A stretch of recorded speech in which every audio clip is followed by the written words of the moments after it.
Your Excellency, thank you so much for having us, and thank you so much for making time on such a busy day. You have been Foreign Minister of Malta since 1.5 years now, and your country has been receiving, very interesting notice for many interesting issues, including migration. As Foreign Minister of the EU's smallest member state, what are your priorities and concerns for Malta in 2019? Well, thank you very much for this interview, first of all. I think that we need to be concerned as an EU member state, not just for Malta, but for the region and for the global issues that at present we are tackling, basically. So the issue is that our priority, especially from the foreign perspective, is to have stability in the Mediterranean region. Definitely, it's a top priority for us. The Mediterranean. I consider the Mediterranean not as a foreign affairs issue, but as an internal issue for us, since we are centrally located in this sea. And if we take a look at what are the issues, the challenges in the Mediterranean, we have North Africa, especially Libya, which is struggling to become a stable country, hopefully have elections, and hopefully as well these elections will start a better future for this country. But we don't have only Libya. We have the Middle East, we have Yemen, we have Syria, and not only Syria, but it's affecting also the region. So our priority as a country, as an EU member state, is to have stability in the region, and for other issues which are considered to be global issues to be tackled in a way to finally find some kind of a way forward and a solution, because directly or indirectly we are going to be affected. Then there is also the issue of migration, which is until now, at least in the current scenario, the central Mediterranean route is the main route that hundreds of thousands over the last couple of years tried and managed to cross from North Africa towards Europe. So still, migration is a challenge that needs to be tackled. Your Excellency, since you mentioned migration, there are many in Brussels arguing that the massive migration flow that started to hit the shores of the European Union back in 2015 have recently ended. Your Excellency, taking all the measures at national level but also at EU level across Europe over the past several years, are you in opinion that the migration issue is now better off, or do you think that the current situation is basically being underestimated? No, I don't think that the migration issue is over or has ended. Definitely not.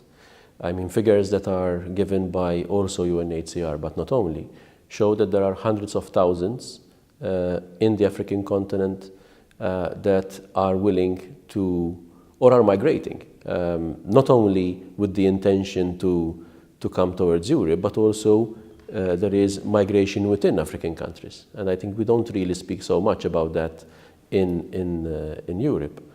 So there are hundreds of thousands of migrants that are leaving their country of origin to go in different countries, both within the African continent, but also there are others who wish to come to Europe. So definitely it's not ended.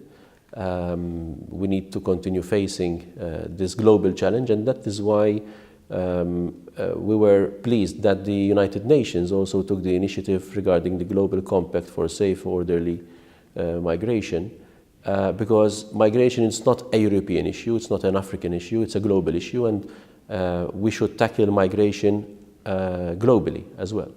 So I think I don't agree that it is ended, and I don't think either that we might have the aspiration to end migration completely, because since the existence of human beings in this world, people do migrate from one place to the other for different reasons. It may be to have a better life. It might be because they are escaping hardships in their own country or persecution. So what I think is best to do is to try to manage migration better. And definitely irregular migration is not safe, first of all, for the persons that are migrating. We have to admit that there is a criminal activity going on with the human trafficking and smuggling, and it's not safe, as I said, for people to cross either the Sahara Desert, for example, or the Mediterranean Sea, where we know that, unfortunately, thousands lost their life. Mr. Foreign Minister, European Commission recently stated its concern about rule of law in Malta, which refers to the findings of Venice Commission with respect to, I quote now, the wide powers of appointments by the Prime Minister. Are there any reasons to be concerned in terms of rule of law in Malta? First of all, it was the government that wanted the Venice Commission to make a report on Malta. And we are very happy with the outcome of the report for the simple reason that what the Venice Commission pointed out was not about legislation that this government changed or that this government enacted, but was legislation prior to 2013 when we actually were elected for the first time in government. So basically on appointments, on the power of the Prime Minister.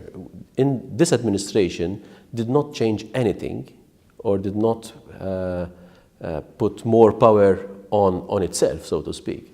But the Venice Commission pointed out that legislation that existed and was enacted by previous administration before 2013 needs to be revisited. And the Prime Minister publicly said that we will look into the report of the Venice Commission and we will make amendments to our legislation, also in view of the constitutional reform that have started, and there are discussions going on at the moment. Of course, to change the constitution will not happen overnight. There needs to be a debate. There need to be, hopefully in the end, a consensus, because some of the articles within our constitution require 2/3 majority in parliament, so it's not a question of just simple majority. So basically, we triggered the Venice Commission as a government. We were happy with the report that was given to us by the Venice Commission. And of course, we are considering actively to make those amendments in accordance with what the Venice Commission pointed out. And as I said, most, if not all, the points raised were in respect of legislation that already existed prior to 2013 when this government first was elected. But then I have to point out that after 2013 we made a number of amendments to our legislation that actually were praised by the Venice Commission. For example, introducing the Whistleblower Act. For example, I have a list here of issues and legislation that was changed, even, for example, regulating the financing of political parties. We introduced that law, and we know here, locally at least, that this was debated for a number of years, but the previous administration did not do anything to introduce this specific law. It was after 2013 that we regulated party financing. As I mentioned, the Whistleblowers Act. We also abolished the prescription on corruption offences committed by politicians. So in the past we had a number of years that within those number of years, if a politician is not, let's say, brought to justice within that period, then if that period, is over, a politician can not be taken to court. We abolished that. So this means that a politician can be haunted with a case for his lifetime or her lifetime. We also made a reform how the judges are appointed. In the past it was the exclusive decision of the government to appoint magistrates and judges. Now with the reform there is a committee, which is an independent committee, that the government puts names, but also individuals that would like to become a magistrate or a judge can put their own name in front of this, let's say, commission. And this commission will give its opinion on every individual.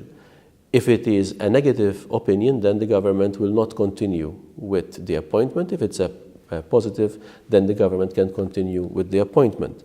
For example, we introduced also a parliamentary scrutiny for a number of posts within agencies like CEOs, for example, but also for our ambassadors that are not the so-called career diplomats. And these go in front, these appear in front of this committee, and Parliament, which is represented by both sides, will give its opinion on these individuals. So we have introduced these amendments, also amendments to the Media and Defamation Act, which is more in favor of freedom of expression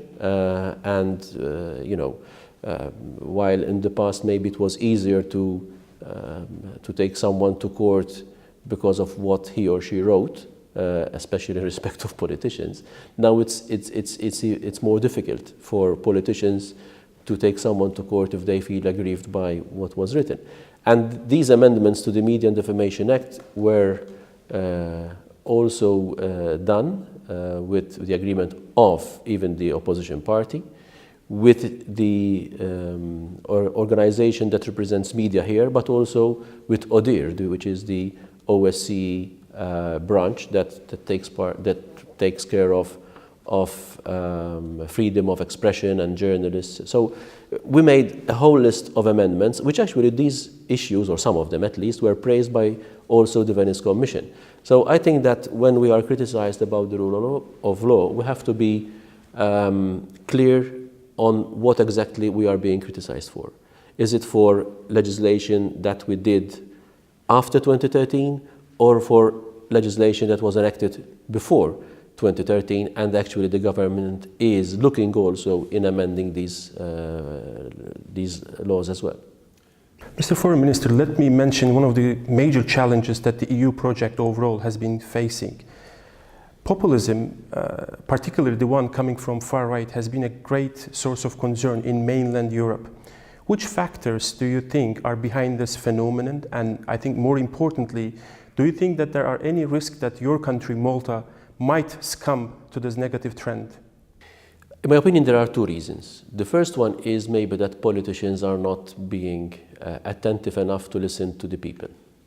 I mean, financial crisis one after the other, most of the time are the people that need more help that are being affected negatively rather than others. So I think that we in Europe need to be more attentive to maybe the so-called working class citizens that are doing their utmost to earn enough money to earn a living for their own family. So I think that we need to listen more to the people and to see what are the hardships that they are experiencing. So when people end up with, let's say, certain politicians that are speaking the same language, they become attracted to them and maybe they even support them. Now, that's one issue which might be a cause for this so-called populism. This said, I think that to listen to the people, you don't need to be a populist. So maybe it's a contradiction here, but I don't think that one should be labeled as a populist if you be more careful to what the people are experiencing. So being less attentive to the people on the ground might lead for certain politicians to become populists and then become extremists as well. And I think the issue of migration, and this is my second point, if we look at what's happening in certain member states, the issue of migration is being, let's say, exploited by certain populists or extremists for their own agenda, without giving let's say, a fair and balanced picture of what migration is. So, for example, if you hear certain politicians speaking about migration and at the same time speaking about terrorism, I think it's not a fair and balanced picture, because portraying all migrants as terrorists, I don't think that it's fair. Yes, we have to admit that we have our own challenges, both within, but also outside the European Union. Even if there are certain candidates that already contested the last general election, and presumably they will also contest the upcoming European elections in May of this year, I think that their message maybe is not, until now, and hopefully it will not, is not received by the Maltese electorate. And that is why I think it's important that we give attention to what are the people needs, where we need to invest more, for example, where we need to pay attention more, especially to those people who are risking of being the poor of today, but also to have a balanced approach to issues that are of concern to people. And migration is a concern to people here as well. So I think by being balanced and objective, people will still give their support to mainstream parties. Mr. Foreign Minister, since you mentioned the upcoming European election, let me conclude by asking you a future trajectory. What kind of European Union are you expecting following the upcoming European elections in May 2019? And whether or not do you see that the European politics in general is shifting more towards right wing? Well, I hope not. I hope that, as I said, the mainstream candidates, the mainstream parties will in the end gather more support by European voters. I think if we look back at 4.5 years ago when we had the last European elections, people did vote in already convey the message that they are not happy with the current state of play in Europe in general. So I hope that it will not be a repeat, or even worse, a different result when it comes to the upcoming European elections. I think we need to speak to the people, to their concerns, to focus more on the issues that are of interest to the people rather than to maybe the politicians or the diplomats or the bureaucrats, you know. So I think we need to examine a bit our own conscience as Europeans. So I'm putting everyone in the same basket here. I'm not saying only to politicians, but everyone in Europe. I think we need to be concerned about the future of our citizens, of our European Union. And hopefully we'll be more focused on where we want Europe to go, rather than, because the current state of affairs of the European Union at the moment is more focused on the current issues rather than the future ones. And I hope that this will be reflected in the upcoming European elections as a vote of confidence towards the European Union rather than a vote of no confidence in the European Union. Your Excellency, thank you so much for this insightful exchange, and thank you so much for your hospitality here in Malta.